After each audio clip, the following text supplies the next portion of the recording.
सदन कसाई नाम सुना है? श्री जगन्नाथ महाप्रभु के भक्त श्री सदन कसाई।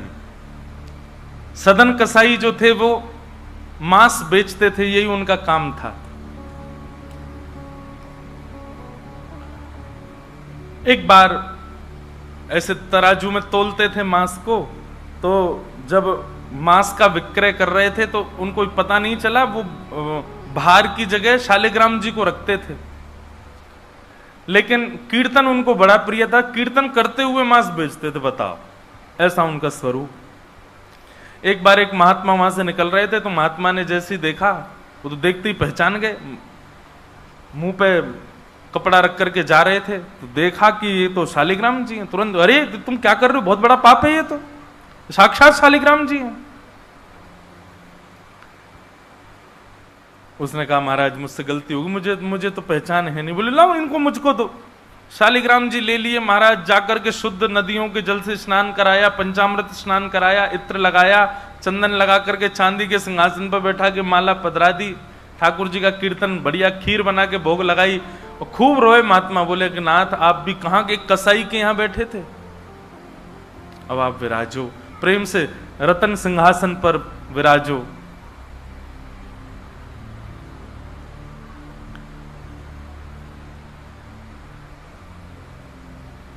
ठाकुर जी विराज गए। रात्रि को महात्मा के स्वप्न में आए, और स्वप्न में आकर के बोले सुनो, सुबह होते ही हमको ले जाओ और हमको वो सदन कसाई के पास छोड़ के आओ। महात्मा बोले वहां प्रभु मांस बेचता है, वो आपको तोलता है, तोलने के लिए भार बना करके रखता है, आप उसके यहां क्या करेंगे? ठाकुर जी कह रहे हम जितना कह रहे हैं उतना करो बस। बोले नाथ ये तो वेद विरुद्ध हो जाएगा, ये तो शास्त्र विरुद्ध हो जाएगा, मैं आपको कैसे वहां छोड़ के आ सकता हूं? आपको वहां क्या सुख मिल रहा है? वो शुद्ध नहीं, पवित्र नहीं, उसका स्थान अच्छा नहीं, मांस विक्रय करने वाला व्यक्ति, महापापी व्यक्ति, वहां क्यों जाना है आपको? ठाकुर जी बोले कहीं पर हमको स्नान करने में सुख मिलता है, कहीं हमको सिंहासन पर बैठने में सुख मिलता है, कहीं भोजन करने में सुख मिलता है, कहीं माला पहनने में सुख मिलता है, सदन कसाई के हमको लुढ़कने में सुख मिलता है। उसके तराजू में जब वो तराजू से तोलता है तो हम इधर उधर लोटपोट होते हैं, हमको उसमें बहुत आनंद आता है, हमको छोड़ के आओ उसके पास ही। और वो मांस विक्रय करता है, चलो जो भी है, लेकिन जब उसके यहाँ तोला जाता है और वो तोलते समय हम लुढ़कते हैं तो वो कीर्तन गाता है, वो मुझे बहुत अच्छा लगता है, मुझे उसके पास छोड़ के आओ। न जाने कौन से गुण पर दयानिधि रीझ जाते। कभी कभी हमको ऐसा लगता है कि कुछ ना कुछ करते रहो बंधुओं, किसी से तो रीझ जाएंगे ठाकुर जी, कभी तो रीझेंगे, कभी तो उनको कोई ना कोई चीज तो भाएगी हमारी। इसलिए आशा मत छोड़ो, लगे रहो, कुछ ना कुछ करते रहो। पर एक बात, चतुराई से नहीं, जान करके नहीं, बिना जाने भोले बनकर, सहज बनकर के करते रहो, ना जाने किस भाव से रीझ जाए। सदन कसाई के पास महात्मा वापस आ गए और आकर के शालिग्राम जी देने, सदन कसाई बोले नाथ यहां क्यों ले आए इनको दोबारा, यहां तो मांस बिकता हूं मैं, बहुत गंदा स्थान है ये। बोले धरो इनको अपने पास ही। ठाकुर जी रात में स्वप्न में आकर के कह के गए कि उनको तुम्हारे संग ही रहना है। मुझे कथा पढ़ते समय लग रहा था सदन कसाई की क्या स्थिति हुई होगी जब महात्मा ने कहा कि ठाकुर जी ने स्वप्न में आके कहा कि उनको तुम्हारे पास ही रहना है। हाथ पांव कांपने लगे, नेत्रों से अश्रुधार गिरने लगे सदन कसाई के। मन में विचार करते हुए कहता है कि मैं इतना पापी, इतना गंदा इंसान, और ये ठाकुर जी मुझसे मिलने के लिए मेरे पास चले आए। मैं इनके लिए इतना भी नहीं कर सकता कि ये दूषित काम ना करूं। ज्यादा से ज्यादा क्या होगा, भोजन ही तो नहीं मिलेगा मुझे, धन ही तो नहीं कमाऊंगा, लेकिन इससे बड़ा और धन क्या चाहिए कि ठाकुर जी मेरे से मिलने के लिए व्याकुल हो रहे हैं। उसी समय सदन कसाई ने अपनी दुकान बेच दी, सब काम बंद कर दिया और बस अपने ठाकुर जी के लिए जीवन जीने लगा। आप मुझसे मिलने के लिए तड़प रहे थे नाथ, अब मैं तड़पूंगा आपसे मिलने के लिए, मैं आऊंगा आपसे मिलने के लिए। और निकल पड़े सदन कसाई जगन्नाथपुरी की ओर। पूछा लोगों से, कहां है पुरी? लोगों ने दिशा बता दी। बोले वहीं विराज रहे हैं जगत के नाथ, वहीं विराज रहे हैं साक्षात नंदन नंदन। एक बात बताएं बंधुओं, सतयुग, त्रेता, द्वापर, कलयुग, 4 युग हैं। सतयुग के पूज्य ठाकुर जी, अर्चनीय ठाकुर जी हैं श्री बद्रीनाथ भगवान। सतयुग के जितने भी लोग हैं उनकी मनोकामना पूर्ति हो, उनकी सिद्धि पूर्ति हो, उनकी अर्चना का केंद्र हो, उनकी साधना का केंद्र वो बद्रीनाथ ही है। इसलिए बद्रीनाथ जब जाते हैं तो वहां हमको सामान्य कलयुगी व्यक्ति वहां रुक नहीं पाता ज्यादा दिन। एक प्रैक्टिकल है, अगर आप बद्रीनाथ में ज्यादा टिक नहीं पा रहे हो तो इसका मतलब है कि आप पूर्ण रूपेण कलयुग ने आपको जकड़ रखा है। वो लोग बुरा ना माने जो लोग बेचारे नहीं रुक पाते वहां पे। भले ही चाहे कुछ हो, ऑक्सीजन कम हो जाएगी, ब्लड प्रेशर हाई हो जाएगा, सांस नहीं आएगी। और महाराज कई लोगों को मैंने देखा है, अपना अनुभव किया है, बद्रीनाथ जाते हैं, कमरा में घुसे नहीं कि उनको पता नहीं क्या ऐसा हुआ पकड़ लेता, वो दर्शन तक नहीं जा पाते। वो बस एक ही रट लगाते हैं, हमको वापस भेजो, हमको वापस भेजो, हम रुक नहीं पाएंगे यहां पे। तो बद्रीनाथ जो है ये सतयुग का स्थान है, सतयुग का धाम है, सतयुग के लोगों का पूजा का, अर्चना का केंद्र है। त्रेता का स्थान है श्रीरंगम और रामेश्वरम। श्री राम जी के अर्चनीय ठाकुर जी हैं श्री रंगनाथ भगवान, शेष शैया पर जो ऐसे पौड़े हैं। श्रीरंगम त्रिचिरापल्ली में, कावेरी के तट पर, वहां पर श्रीरंगम, ये त्रेता के ठाकुर जी हैं।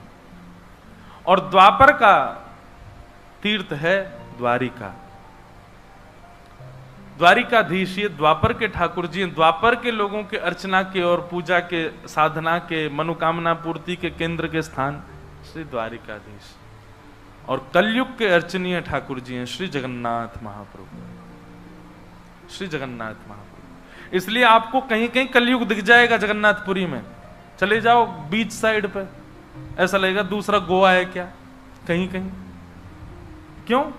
आपको कलयुग में जैसा स्वभाव का व्यक्ति होता है वैसे हर स्वभाव का व्यक्ति आपको जगन्नाथपुरी में जरूर मिलेगा। खाने पीने वाला भी मिल जाएगा, बाकी के सब व्यसन करने वाला भी आपको जगन्नाथपुरी में जरूर मिलेगा। और श्री जगन्नाथ महाप्रभु उन पर भी कृपा करते हैं क्योंकि कलयुग के ठाकुर जी। एक बार किसी के मन में संशय उत्पन्न हुआ कि जगन्नाथपुरी जैसे तीर्थ में, धाम में ये सब कैसे? ठाकुर जी बोले तुमको तो अभी दिख रहा है, आगामी समय में तो इससे भी बुरा हाल होने वाला है, मुझे तब भी कृपा करनी पड़ेगी। तो कलयुग के ठाकुर जी हैं महाप्रभु जगन्नाथ जी। सदन कसाई निकल पड़ा जगन्नाथपुरी की यात्रा पर। बस बार बार उसके मन में एक ही भावना आती है, आप मेरे से मिलने के लिए तड़पे थे, आप मेरे पास रहने के लिए तड़पे थे, मैं आऊंगा आपसे मिलने के लिए। और निकल पड़ा। कीर्तन की टोलियां जा रही हैं, वैष्णव जन नाचते गाते हुए जा रहे हैं। जैसे जैसे वैष्णवों की टोलियां और कीर्तन की टोलियां निकलती हुई देखे सदन कसाई, उसका मन हो कि मैं भी चला जाऊं। तो जो लोग पहचानते थे वो लोग कह देते थे, अरे कसाई है ये। तो सब लोग उसको कहते, भाई तुम हमसे दूर चलो, हमारी टोली में चलोगे, हमारे संग बैठ के खाओगे पियोगे, हम सब अपवित्र हो जाएंगे।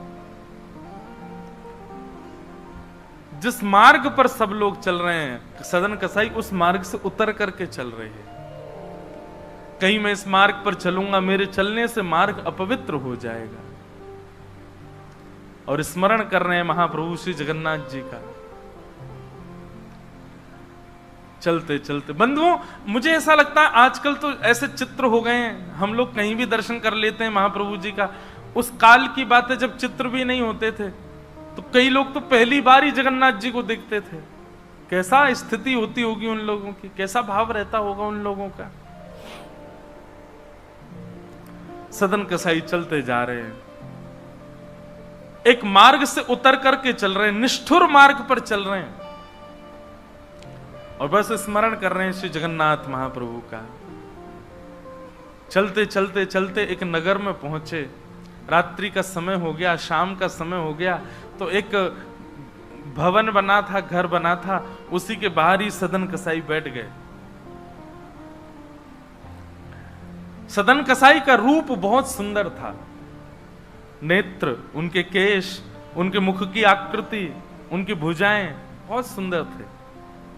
भले ही कसाई थे पर सुंदर थे।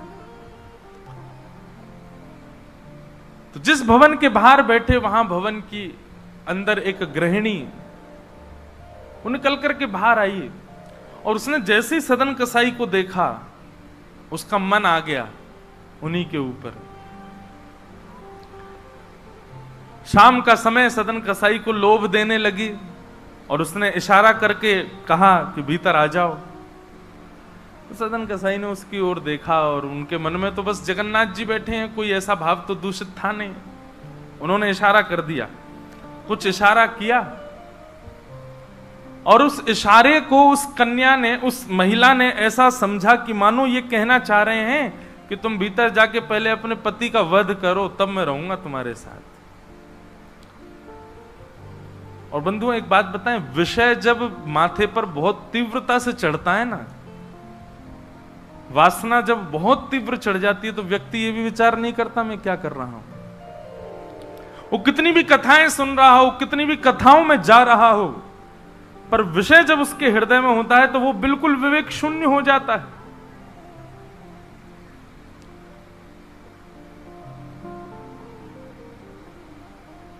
विषयों का मतलब, विषय भोगने से पाप कम लगता है, पर विषय जब सिर पर हावी होता है तो उस समय जो हम विवेक शून्य हो जाते हैं, उससे पाप ज्यादा लगता है हमको। विषय हावी हो गया उस माता के भीतर, जाके उसने अपने पति का वध कर दिया, मार दिया। और बाहर आकर के सदन कसाई से कहा, अब तो चलो, मैंने अपने पति को मार दिया, चलो मैं और तुम ब्याह कर लेते हैं। सदन कसाई बोला, देवी ये तेने कहा किया, मैंने तो नहीं कहा था कि तुम मारो। बोले, हो तुम झूठ बोलते हो, तुमने ही तो कहा था कि उसका वध कर दो तब रहूंगा। अब तुम्हारे पास एक ही रास्ता, या तो मेरे साथ रहो, नहीं तो मैं सबको बता दूंगी कि तुमने मेरे पति को मरवाया है। पर जिनके हृदय में श्री ठाकुर जी विराजमान है, उनको अन्य किसी के लोभ की इच्छा नहीं होती। उन्होंने कहा, ज्यादा से ज्यादा मार दोगी मुझको और क्या, बदनामी होगी, सब होगा, लेकिन मैं अपनी स्थिति से नहीं हट सकता। और उन्होंने अस्वीकार किया, और हुआ वही, उसने हल्ला मचा करके सबको इकट्ठा कर दिया, मेरे पति को इसने मरवा दिया और ये आदि आदि सब कर दिया। सदन कसाई को बंदी बना करके राजा के सामने प्रकट कर दिया। सब लोग आगे खिसक जाओ थोड़े थोड़े, पर कथा सुनना मत छोड़ो, कथा सुनते सुनते खिसक आओ। सब लोग बैठ जाओ, यहाँ आगे जितनी जगह बैठ जाओ, आ जाओ। हाँ, खूब जगह है, आप लोगों को हम देखेंगे, बस नाक, आज नार में बाम लगा लेना शाम। बैठ जाओ, देखो कितनी जगह हो गई पीछे।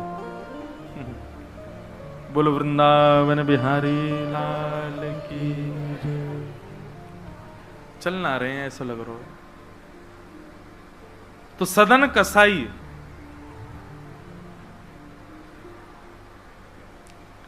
उसने, देखो ये बात करने को किसने कहा आपसे, आपस में बात नहीं करो, इधर देखो सब लोग, कथा सुनो, बस खिसक के बैठ जाओ चुपचाप। श्री जगन्नाथ महाप्रभु की। तो सदन कसाई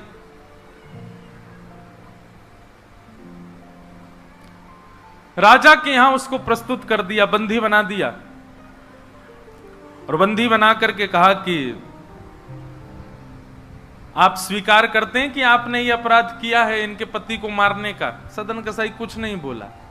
बोले, क्योंकि पक्ष तो पूरा उन्हीं की तरफ जाने वाला, मैं कितना भी मना करूं, मैं सफाई क्या दूंगा, मैं कैसे प्रस्तुत करूंगा, मैं विवाद कैसे करूंगा। वैष्णव का स्वरूप होता विवाद में नहीं पड़ता।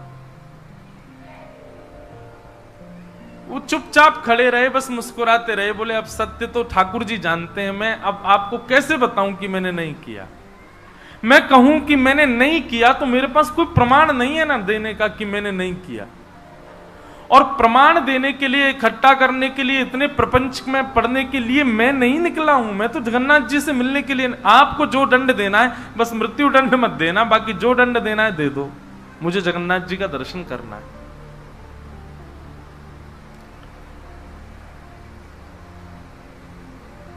राजा ने सदन कसाई की बात तो मानी कि मृत्यु दंड तो नहीं दिया, पर कहा कि जिन हाथों से तुमने उस व्यक्ति का वध किया उन हाथों को हम काट देंगे।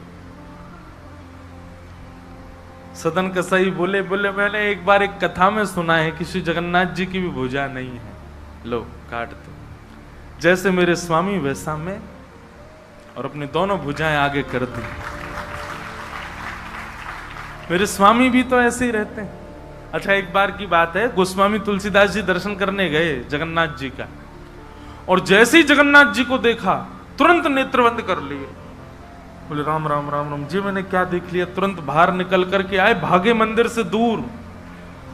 किसी ने रोका, बोले क्या हो गया गोस्वामी जी? बोले ये मेरे ठाकुर जी हैं ही नहीं। कैसे ठाकुर जी? इनकी तो आंख पिघल गई, मुख पिघल गया, हाथ पिघल गए, पैर है नहीं, ये मेरे ठाकुर जी कैसे? मैं तो अभी रात में तो कहीं नहीं जा सकता, पर सुबह होते ही चला जाऊंगा, मैं जीवन में कभी नहीं आऊंगा। इतने ज्यादा भयभीत हो गए। रात्रि में गोस्वामी जी जैसे ही सोए तो महाप्रभु जगन्नाथ जी उनके स्वप्न में आए, धनुष बाण हाथ में लेकर के राघवेंद्र सरकार प्रकट हो गए।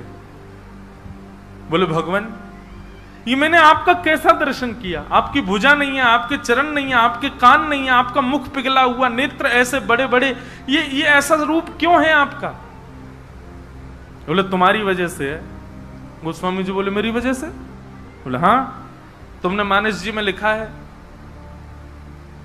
बिन पग चलहि सुनहि बिन काना। वो बिना पैर के चलता है परमात्मा, बिना कानों के सुनता है।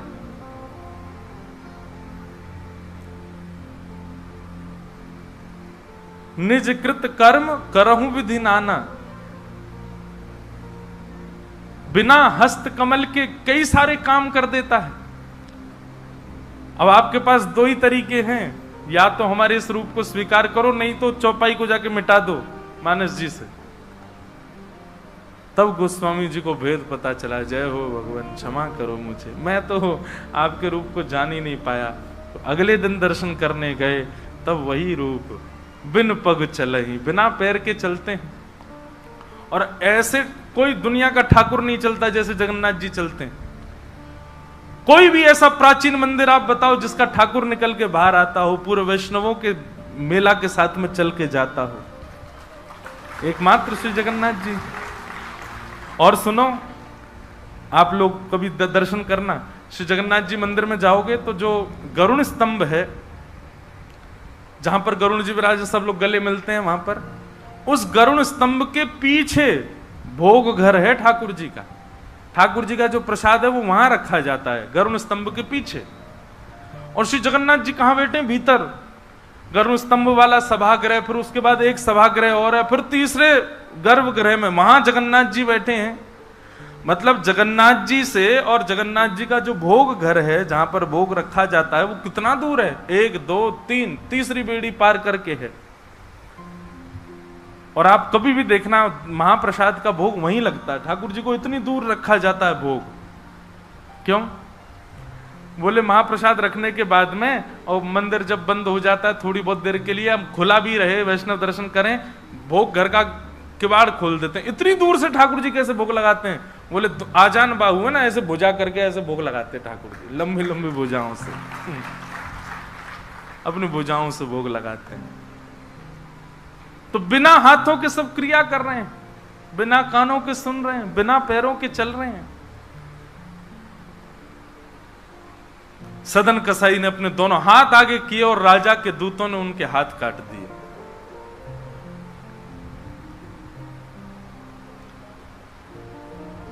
पीड़ा में नहीं है, प्रसन्नता में है। आंसू तो निकल रहे हैं नेत्रों से, पर प्रसन्नता के आंसू हैं कि नाथ आपने किसी रूप में तो मुझे स्वीकार किया। चलते जा रहे हैं, रक्त बह रहा है दोनों तरफ से।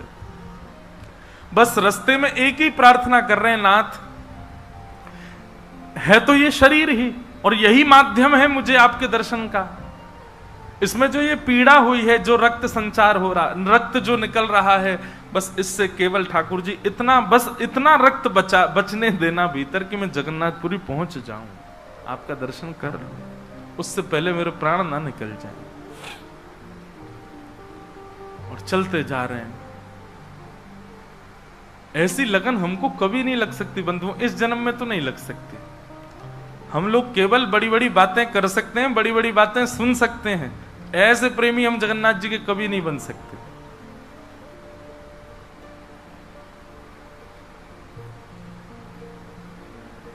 अरे हमारा कोई छोटा सा काम बिगड़ जाए तो हम जगन्नाथपुरी ना जाएं? अरे महाप्रभु जी ने तो मेरा ये काम बिगड़वा दिया। यहां तो हाथ पांव कटवा देते हैं वैष्णव ठाकुर जी से मिलने के लिए।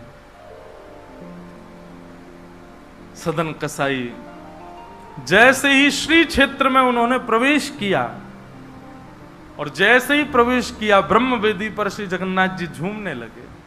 पुजारियों ने जाकर के कहा, महाप्रभु जी आज्ञा करें, आप इतने प्रसन्न क्यों हैं? बोले मेरा एक भक्त आया है, वो बेचारा बहुत कष्ट में है, आप लोग तुरंत पालकी लेकर के जाइए और उसको लेकर के आइए यहां पर। पुजारी सब पालकी लेकर के दौड़े और पुरी में प्रवेश कर रहे वैष्णवों से पूछने, अरे भैया महाप्रभु जी का कोई भक्त आया है क्या? महाप्रभु जी ने पालकी भेजी है उसको ले जाने के लिए। महाप्रभु जी आज बड़े प्रसन्न हैं, उनका कोई परम वैष्णव भक्त आया है। तो सदन कसाई ने जैसे ये बात सुनी कि पुजारी हल्ला कर रहे हैं, कोई बहुत बड़ा भक्त आया है, महाप्रभु जी ने उसके लिए पालकी भेजी, तो सदन कसाई इतने खुश हो गए, बोले आज ठाकुर जी के दर्शन तो होंगे, उनके एक प्रिय भक्त के भी दर्शन हो जाएंगे, कितना मेरा सौभाग्य होगा। और रही बात, मैं तो बहुत बड़ा पापी हूं, मैं तो रास्ता भर यही सोचता आ रहा था कि मैंने इतना पाप किया, इतना मांस बेचा है जानवरों का, महाप्रभु जी पता नहीं मुझसे नाराज होंगे, पर आज लगता है कोई परम वैष्णव भक्त आया तो महाप्रभु जी का मूड बढ़िया होगा, आज प्रसन्न होंगे। तो प्रसन्न मुद्रा में ठाकुर जी बैठे होंगे, तब मैं दर्शन करूंगा तो मेरे सारे अपराधों को क्षमा कर देंगे। वहां तो भीड़ लग गई पालकी के पास में, बोले हम हैं परम भक्त, और वो सदन कसाई दूरी खड़े हैं, बोले इनमें से कोई होगा जो पालकी में बैठेगा, आज पहले उसको प्रणाम करूंगा फिर महाप्रभु जी को करूंगा। वहां तो इतनी भीड़ लग गई कि पंडा पुजारी पालकी लेके जान बचा के भागे वहां से, क्योंकि सबको लगता है कि हमसे बड़ा भक्त तो कोई है ही नहीं। पालकी खाली लौट करके आ गई। महाप्रभु जगन्नाथ जी बोले तुम खाली आ गए, लेके नहीं आए उनको? बोले भगवान आपके एक दो भक्त तो है नहीं, वहां तो हजारों भक्त, एक पालकी उसमें कितनों को बैठा के हैं, सब चढ़ने लगे, बोले हम हैं भक्त, हम हैं भक्त। आप कोई संकेत बताओ, आपके भक्त का कोई लक्षण। श्री जगन्नाथ प्रभु के नेत्रों सजल हो गए, बोले मेरी तरह उसके भी हाथ नहीं है, जो आया है वही है मेरा भक्त, उसको लेके आओ।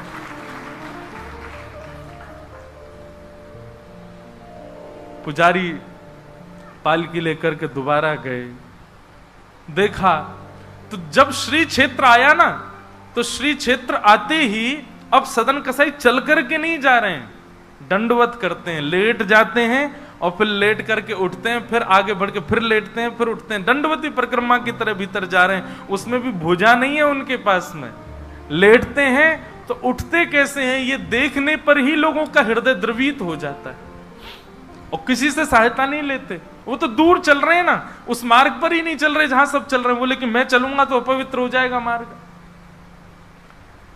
एक सर्प के भांति जैसे रिगड़ के सर्प चलता है, ऐसे सदन कसाई आगे बढ़ रहे हैं, और प्रसन्न मुद्रा में मैं महाप्रभु जी से आज मिलूंगा। पुजारियों ने जाकर के जब उनकी स्थिति को देखा, कोई अपने नेत्रों के आंसुओं को रोक नहीं पाया, बार बार महाप्रभु जगन्नाथ जी को प्रणाम करें, कितने दयालु हैं नाथ, कितने कृपालु हैं आप। सदन कसाई को जाकर के पुजारियों ने उठाया, बोले चलो महाप्रभु जी ने तुम्हारे लिए पालकी भेजी।